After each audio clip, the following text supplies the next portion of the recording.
बड़ी खबर सामने आ रही है। रोहिंग्या दहशतगर्द ग्रुपों के खिलाफ मुश्तरका ऑपरेशन। हिंदुस्तान और म्यांमार का मुश्तरका ऑपरेशन 2 हफ्ते तक जारी रहेगा। ऑपरेशन अराकान आर्मी और NSCN-K के खिलाफ मुश्तरका मुहिम। दहशतगर्द ग्रुपों का हिंदुस्तान कई प्रोजेक्टों पर हमले का था प्लान। नाज़रीन, आपको इस वक्त की बड़ी खबर बता दें, रोहिंग्या दहशतगर्द ग्रुपों के खिलाफ मुश्तरका ऑपरेशन। हिंदुस्तान और म्यांमार का ये मुश्तरका ऑपरेशन है। आपको बता दें 2 हफ्ते तक ये ऑपरेशन जारी रहेगा। अराकान आर्मी और NSCN के खिलाफ मुश्तरका मुहिम हिंदुस्तान और म्यांमार की। दहशतगर्द ग्रुपों का हिंदुस्तान में कई प्रोजेक्टों पर हमले का प्लान था।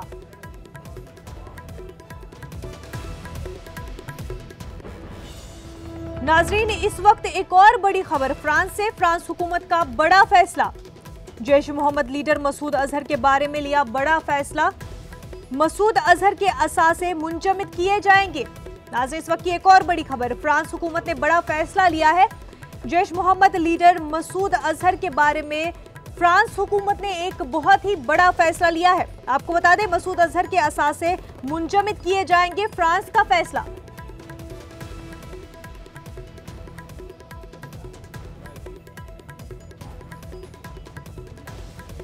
दिल्ली से हमारे नुमाइंदे शैलेंद्र वांगू इस वक्त हमारे साथ जुड़ चुके हैं। शैलेंद्र, सबसे पहले आपसे ये जानना चाहेंगे कि म्यांमार और हिंदुस्तान का एक मुश्तरका ऑपरेशन होने जा रहा है रोहिंग्या जो दहशतगर्द है उनके खिलाफ। क्या कुछ मजीद तफसीलात इस पूरे मामले पर है?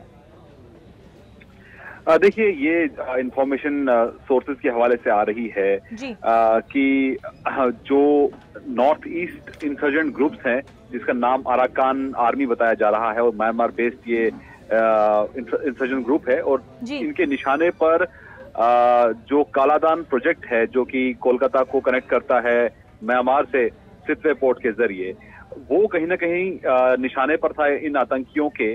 और आर्मी ने ज्वाइंट ऑपरेशन के साथ, यानी कि भारत और म्यांमार ने ज्वाइंट ऑपरेशन किया उन तमाम अराकान आर्मी के कैंप्स के खिलाफ जो कि मिजोरम के बॉर्डर के आसपास में थे। आपको बता दें कि ये ऑपरेशन करीब 2 हफ्ते चला, और वो भी तब चला जबकि भारत का पूरा फोकस पुलवामा हमले के बाद पाकिस्तान पे था।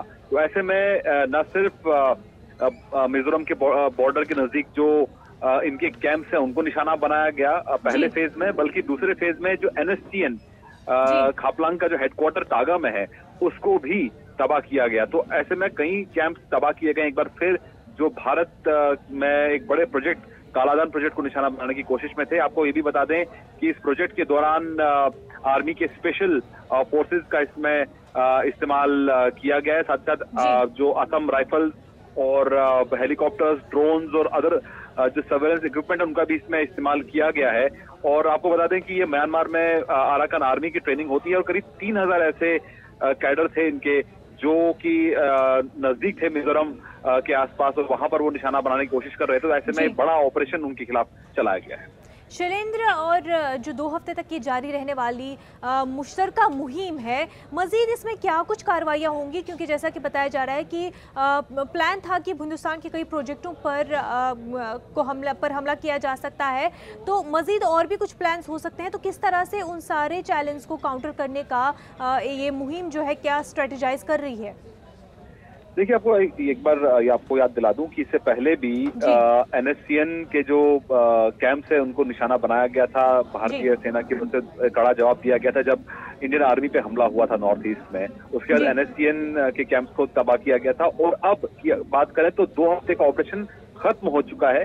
2 हफ्ते के अंदर मिजोरम के आसपास जो तमाम कैंप्स थे अराकान आर्मी के और NSCN खापलांग ग्रुप का जो वहां पे कैंप्स थे उनको तबाह किया गया है। ये भारतीय आर्मी और म्यांमार आर्मी का ज्वाइंट ऑपरेशन है। तो ऐसे में एक बार फिर कड़ा का जवाब दिया गया है। हालांकि इन आतंकियों के निशाने पर कालाधान प्रोजेक्ट जो कि वेस्ट बंगाल को म्यांमार से कनेक्ट करता हुआ ये मल्टी मॉडल प्रोजेक्ट है, तो इस प्रोजेक्ट पर आतंकियों का निशाना था। लेकिन इससे पहले वो कुछ कर पाते, भारतीय सेना ने एक कड़ी कार्रवाई उनके खिलाफ की है और ऐसे तमाम कैंप्स के खिलाफ कार्रवाई हुई है। हालांकि इस पूरे ऑपरेशनल डिटेल्स के बारे में कोई ऑफिशियल इन्फॉर्मेशन अब तक नहीं है। ये तमाम जानकारी सूत्रों के हवाले से है और 3,000 ऐसे कैडर थे जो कि करीब आ रहे थे मिजोरम बॉर्डर के, ताकि इस प्रोजेक्ट को निशाना बनाया जा सके। लेकिन इससे पहले क्यों निशाना बनाते एंटिसिपेट करते हुए भारतीय आर्मी ने कड़ा जवाब उनको दिया है।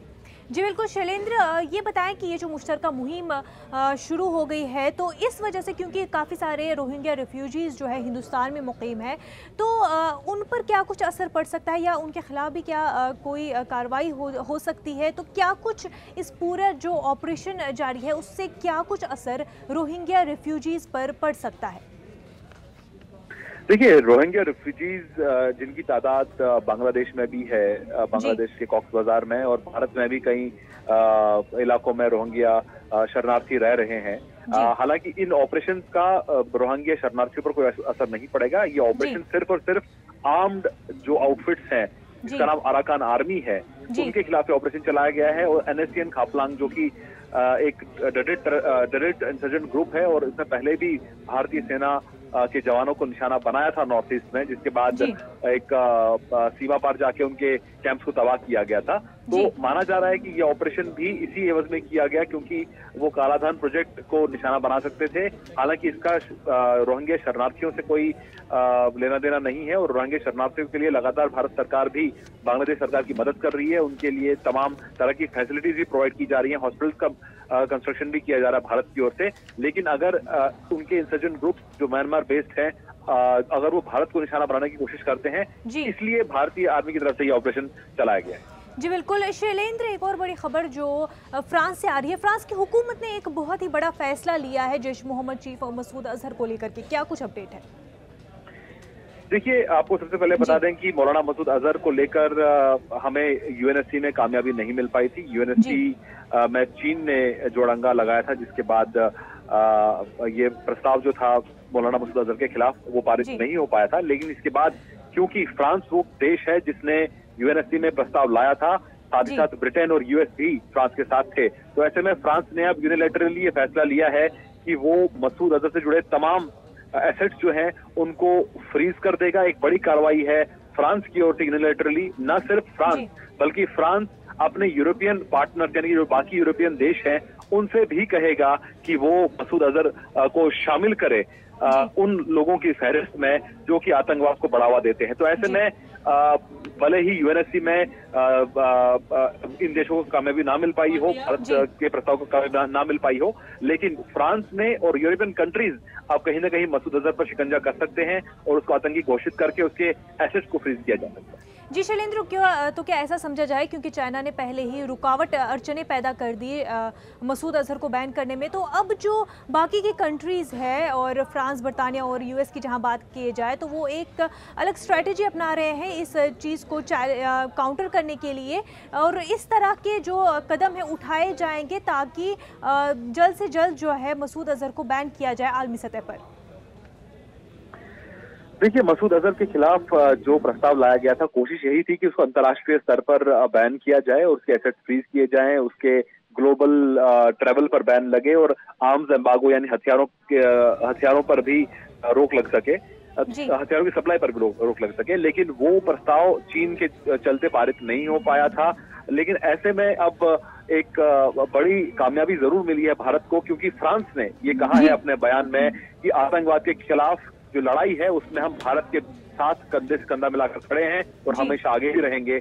और इसीलिए फ्रांस ने तय किया है कि मौलाना मसूद अजहर को राष्ट्रीय स्तर पर उसके एसेट्स फ्रीज किए जाएंगे और मॉनेटरी एंड फाइनेंशियल कोड के तहत ये किया जाएगा। और साथ ही साथ फ्रांस अपने तमाम यूरोपियन देशों से, जो जिसमें बाकी कंट्रीज भी शामिल है, उनसे भी कहेगा कि इसके खिलाफ, मसूद अजहर के खिलाफ कार्रवाई की जाए। तो ऐसे में कहीं ना कहीं माना जा सकता है कि मसूद अजहर के खिलाफ जो गुस्सा है, जो नाराजगी है, जो रोष है, वो सिर्फ भारत में नहीं है बल्कि दुनिया भर में इस बात की नाराजगी है कि बावजूद इसके कि UNSC के 14 देश ये मानते हैं कि मसूद अजहर पर पाबंदी लगनी चाहिए, लेकिन चीन ने ये कामयाब नहीं होने दिया। तो ऐसे में एक बड़ी कामयाबी जरूर है भारत के लिए कि अब फ्रांस ने अब ये पूरा साथ दिया है आतंकवाद के खिलाफ भारत के लिए, और वही मसूद अजहर के लिए अब जो है शिकंजा दिन ब दिन कसता जाएगा। और ये भी कोशिश रहेगी कि फ्रांस के बाद अब बाकी तमाम मुल्क भी भारत के जो प्रपोजल है, भारत का जो प्रस्ताव है मसूद अजहर का, उस पर अमल कर सकें। जी बिल्कुल शैलेंद्र, बहुत बहुत शुक्रिया आपका तमाम तर जानकारी के लिए।